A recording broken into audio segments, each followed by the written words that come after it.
লিখে দেওয়া হয়েছে একটা সাপ একটা মাছ শিকার করেছে, তার মুখের মধ্যে মাছটা আছে, এই অবস্থায় তাকে হত্যা করা যাবে না। সুতরাং ইউনিভার্সিটিতে পড়া অবস্থায় 10 জন 15 জন ছেলে মিলে একটা অসহায় মানুষকে খাবার খাওয়ায়া যারা এভাবে হত্যা করতে পারে তাদেরকে আমি মানুষ মনে করি না, তারা চতুষ্পদ জন্তু যেটা হচ্ছে খারাপ। সে আল্লাহ পাকের যিনি আমাদেরকে শেষ নবীর উম্মত করে সর্বশেষ উম্মত হিসেবে আল্লাহ দুনিয়াতে পাঠিয়েছেন, সে মনিবের দরবারে আমরা সকলে পড়ছি আলহামদুলিল্লাহ। রব্বানা লাকাল হামদ হামদান কাসীরান তাইয়িবান মুবারাকান ফীহি লাখ কোটি দরুদ সালাম বিশ্বের মানবতার মুক্তির দূত সাইয়্যিদুল মুরসালিন খাতামুন নবিয়্যিন আশরাফুল আম্বিয়া সাইয়্যিদুনা জনাব মুহাম্মদ রাসূলুল্লাহ সাল্লাল্লাহু আলাইহি ওয়াসাল্লাম। আমরা এতটাই ভাগ্যবান, এমন একজন নবীর উম্মত হিসেবে আমরা দুনিয়াতে এসেছি, সেই নবীর পরে আর কোন নবী আসবে না। রাসূল করিম সাল্লাল্লাহু আলাইহি ওয়াসাল্লাম তার উপাধি হচ্ছে হাবিবুল্লাহ। হযরত ইব্রাহিম আলাইহিস সালামের উপাধি হচ্ছে খলিলুল্লাহ। হযরত ঈসা আলাইহিস সালামের উপাধি হচ্ছে রূহুল্লাহ।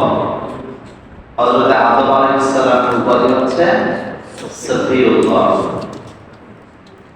ইব্রাহিম আলাইহিস সালামের উপাধি খলিলুল্লাহ অর্থ হচ্ছে আল্লাহকে খুশি করার জন্য যে কোনো পরীক্ষায় মুখোমুখি হওয়ার জন্য, পাস করার জন্য সর্বক্ষণ যিনি প্রস্তুত ছিলেন তিনি হচ্ছেন খলিলুল্লাহ, আর তিনি হচ্ছেন আমাদের জাতির পিতা ইব্রাহিম আলাইহিস সালাম। হাবিবুল্লাহ শব্দের অর্থ হচ্ছে রাসূল করিম সাল্লাল্লাহু আলাইহি ওয়াসাল্লামকে আল্লাহ সব সময় খুশি রেখেছেন এবং কিয়ামতেও খুশি রাখবেন। আল্লাহ রাসূল এক বৈঠকে 5টা দোয়া করলেন। কয়টা? সবগুলো বলবো না, 2টা বলি। কয়টা দোয়া করলেন? 5টার মধ্যে 4টা আল্লাহ কবুল করেছেন, একটা আল্লাহ কবুল করেন। যেটা কবুল করে নাই সেটি ছিল রাসূল দোয়া করেছিলেন যে আল্লাহ আমার উম্মত যেন দলে দলে বিভক্ত না হয়, তারা যেন একই দলে থাকে। আল্লাহ রাব্বুল আলামিন বলেন এই দোয়া আমি কবুল করলাম না। কেন কবুল করেন এটার ব্যাখ্যা বিশাল। এটা একটা ইসলামের কি সৌন্দর্য। আল্লাহ রাসূল এই 5টার মধ্যে একটা দোয়া করেছিলেন, আল্লাহ আমার উম্মতের জন্য সারা পৃথিবীটাকে, জমিনটাকে মসজিদ বানায় দেন। আল্লাহ রাব্বুল আলামিন বললেন, জান হাবিব আপনার উম্মতের জন্য আমি সারা পৃথিবীর জমিনটাকে মসজিদ বানায় দিলাম। আপনার উম্মত যেখানে চাইবে সেখানে নামাজ আদায় করতে পারবে। সুবহানাল্লাহ। এই কথাটা এত হালকা নয়। এই পৃথিবীতে যত নবী উম্মতের আগমন করছে তারা ইবাদত করতে হলে নির্দিষ্ট জায়গায় যাওয়া লাগে। খ্রিস্টানরা তাদের গির্জায় যাওয়া লাগে, ইহুদিরা তাদের প্যাগোডায় যাওয়া লাগে। বাইরে থেকে কোনো ইবাদত নাই। আপনি দেখবেন খ্রিস্টান ইহুদিরা তাদের ধর্মীয় উপাসনা ছাড়া বাইরে কোনো ইবাদত করার সুযোগ নাই। কিন্তু আপনি মুহাম্মদ সাল্লাল্লাহু আলাইহি ওয়াসাল্লামের কারণে আপনি জমি চাষ করতে গেছেন, আযান হয়ে গেছে, মসজিদ অনেক দূরে, নামাজ আপনি পাবেন না, মসজিদে যাওয়ার কোনো দরকার নেই। আপনার কাঁধে আপনার কোমরে যে গামছাটা বাঁধা আছে এটাকে আপনি টান দিয়া আইনের উপরে বিছায়া দিয়া এরপরে এখান থেকে আপনি পানি দিয়া ওযু কইরা অথবা তাইমুম কইরা যে নামাজ আদায় করতে পারেন, এই আইনটা দেওয়ার জন্য নামাজের ব্যবস্থা হয়েছে শুধুমাত্র মুহাম্মদ সাল্লাল্লাহু আলাইহি ওয়াসাল্লামের দোয়া। সুবহানাল্লাহ। খেলার মাঠে আছে, আজান হয়ে গেছে, নামাজ আছে না নাই? আমরা বিভিন্ন দলকে দেখি তারা খেলতেছে ক্রিকেট খেলা, আজান হয়ে গেছে, নামাজে দাঁড়ায় আছে। আমরা অনেক ফুটবলারকে দেখেছি রোজা রেখে ফুটবল খেলতেছে, আজান হয়েছে, নামাজে দাঁড়ায় গেছে। এই দৃশ্য আমরা হাজারবার দেখেছি। আমরা এই দৃশ্যটা একবার দুইবার বাইরে দেখেছি। খেলার মাঠেও নামাজ পড়া যায়, জমিনের আইলেও নামাজ পড়া যায়। রাসূল সাল্লাল্লাহু আলাইহি ওয়াসাল্লাম উম্মত যেখানে মসজিদ সেখানে, তার মানে আল্লাহ পাক রাসূলুল্লাহ সাল্লাল্লাহু আলাইহি ওয়াসাল্লাম উম্মতের জন্য স্পেশালি একটা ব্যবস্থা করলেন। পুরো জমিনতে আল্লাহ পাক মসজিদ বানায় দিলেন। সুবহানাল্লাহ। কি নিয়ামত আল্লাহ আমাদের দিয়েছে, কি নিয়ামত! যদি এই ব্যবস্থা না করতেন, আপনি নিজের ঘরে নামাজ পড়তে পারতেন না, গাড়িতে নামাজ পড়তে পারতেন না, বিমানে পারতেন না, বাসে পারতেন না, রাস্তায় পারতেন না, জমিনের আইলে পারতেন না। শুধুমাত্র বর্তমানের উম্মত হওয়ার কারণে সর্বত্র আপনার জন্য মসজিদের ব্যবস্থা করেছেন কে? আল্লাহ। সেই রাসূল করিম সাল্লাল্লাহু আলাইহি ওয়াসাল্লামের উপরে আল্লাহ আয়াত নাযিল করে জানালেন, ওমা আরসালনাকা ইল্লা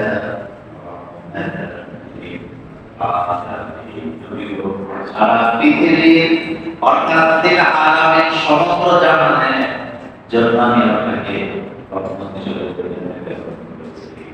রাসূল সাল্লাল্লাহু আলাইহি ওয়াসাল্লাম সমগ্র সৃষ্টি জগতের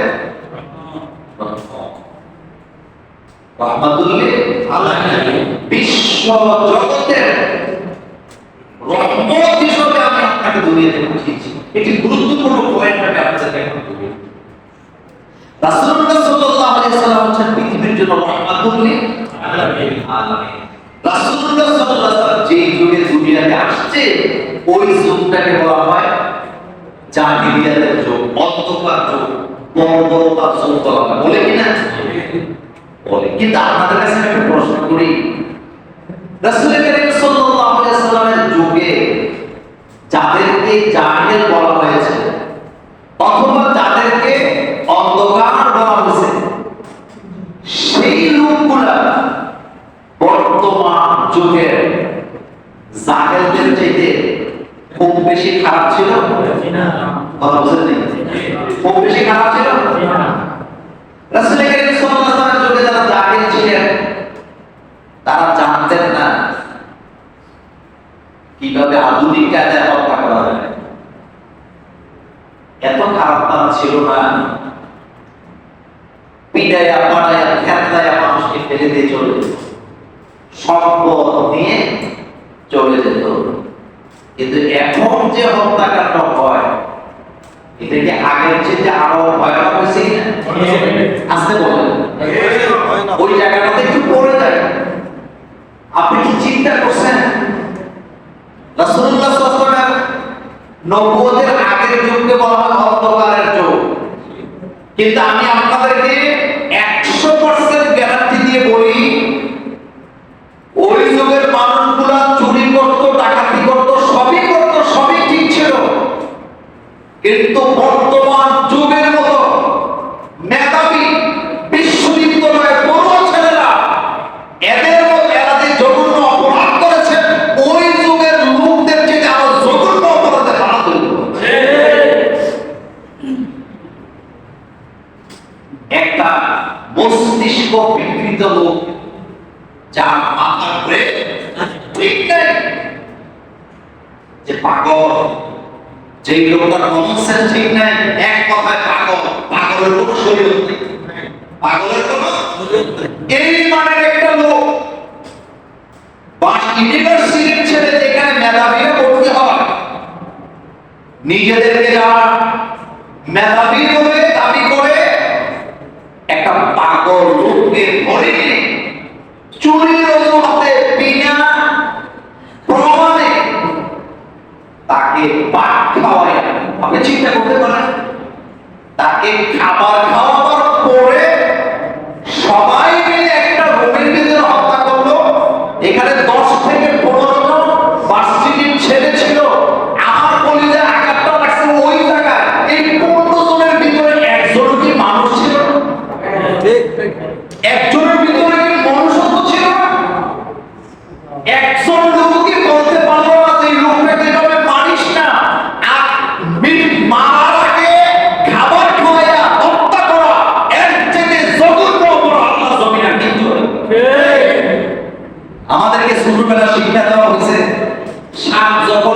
অবস্থায় থাকে তাকে হত্যা করা যাবে না। আমাদেরকে ছোটবেলা শিক্ষা দেওয়া হয়েছে, একটা সাপ একটা মাছ শিকার করেছে, তার মুখের মধ্যে মাছটা আছে, এই অবস্থায় তাকে হত্যা করা যাবে না। সুতরাং ইউনিভার্সিটিতে পড়া অবস্থায় 10 জন 15 জন ছেলে মিলে একটা অসহায় মানুষকে খাবার খাওয়ায়া যারা এভাবে হত্যা করতে পারে তাদেরকে আমি মানুষ মনে করি না, তারা চতুষ্পদ জন্তু যেটা হচ্ছে খারাপ। এই ধরনের জন্তু জানোয়ারকে ইউনিভার্সিটিতে ছাত্র ভর্তি করার কোনো দরকারই নেই। বহিষ্কার করে দিতে সব বহিষ্কার করে। বিচার আপনি দাবি করবেন কেন? বিচার আপনি করে দেখান। ইসলামের আইন হলো 90 দিনের ভিতরে তার বিচার করতে হবে। আমি আপনাদেরকে একটা কথা বলি, রাসূল কারীম সাল্লাল্লাহু আলাইহি ওয়াসাল্লাম বলেছেন, পৃথিবীতে একটা নিরপরাধ মানুষকে হত্যা করার মানে হলো তুমি যেন পুরো পৃথিবীকে হত্যা করে দিয়েছো। আল্লাহ পাক হাদিসে কুদসিতে বলেছেন, আমার একজন নিরপরাধ বান্দাকে যদি তোরা হত্যা করস, আর আমি আল্লাহ যদি প্রয়োজন মনে করি পৃথিবীর সবগুলো মানুষকে একটা মানুষ হত্যার কারণে আমি ঢিল মেরে জাহান্নামে ফেলে দেব। এই ছেলেটা তার ভাই মারা গেছে ক্যান্সারে, তার পরিবারে মা ভাই কিচ্ছু, সে সুখে সুখে তার মাথার ব্রেন হয়ে গেছে, রাস্তায় রাস্তায় ঘুরে পাগলের খাবার লাগাইতে লাগে, সে চোখ ছিল না, সে শুধু খাবার মানুষকে চাইছে। ওরা আমাদেরকে শিখাচ্ছে ইউনিভার্সিটি, আপনি বিশ্বে আজকে যা যে দেশগুলো এগিয়ে গেছে আপনি খবর নিয়ে দেখেন, তারা ইউনিভার্সিটির দিকে নজর দেয় না। আপনি চায়নাতে আগে গেছে, ইউনিভার্সিটি তাদের নজর নেই। ইউনিভার্সিটি হাজার হাজার ইউনিভার্সিটি তৈরি করা মানে লক্ষ লক্ষ ছেলেদেরকে মেয়েদেরকে আপনি বেকার তৈরি করবেন। আপনি কাজ শিখান। আজকে জাপানে যান, আপনি ক্লাস 1 থেকে ছেলে মেয়েদেরকে কাজের ট্রেনিং দেওয়া হয়। আপনি কারিগরি শিক্ষার দিকে আপনি মনোযোগ দেন, আপনি আবিষ্কারের দিকে মনোযোগ দেন। এই পৃথিবীর একজন বিজ্ঞানী ডক্টরেট করা ছিল, আপনি খবর নেন। আমি এই ব্যাপারে একটা জুমাতে আপনাদেরকে আলোচনা শুনিয়েছিলাম। বিশ্ববিদ্যালয়ে পড়ে বড় বড় ডিগ্রি নিয়ে কেউ বড় বড় বিজ্ঞানী হয় নাই, বরং লেখাপড়া জানে না, অল্প কিছু লেখাপড়া করেছে, এই ধরনের লোকগুলো পৃথিবীর মানুষকে কম দেখাচ্ছে। ঠিক ইউনিভার্সিটিতে পড়ে কি হবে? তোর মধ্যে যদি মানুষত্ব না থাকে, ইউনিভার্সিটিতে পড়ায় কি হবে? যে সন্তান তার বাবার দিকে দেখতে চায় না, তার মধ্যে মনুষ্যত্ব থাকে না। আমি আপনাকে চ্যালেঞ্জ করলাম, আপনি বৃদ্ধাশ্রমে গিয়ে দেখেন রিকশাওয়ালা, ঠেলাওয়ালা, মুয়াজ্জিন, কুলি, দিনমজুর, সাধারণ শিক্ষিত মানুষের বাবা আপনি সেখানে পাবেন না।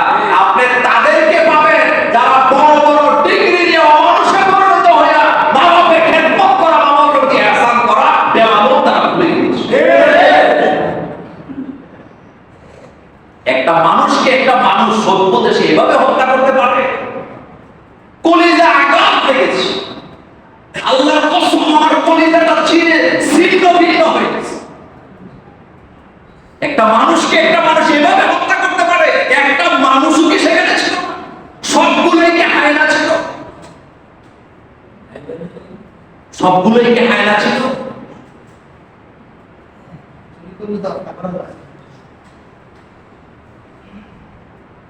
কে হত্যা করবে? চুরি করলে কে হত্যা করতে হচ্ছে? সে চোর ছিল না। চুরি করলে হত্যা আপনি ব্যক্তিগতভাবে করতে পারবেন না। রাষ্ট্রীয় আইন, সেখানে যে রাষ্ট্রে ইসলামী শাসন ব্যবস্থা কায়েম হয় আপনি সেখানে এটা বন্ধ তো পারেন।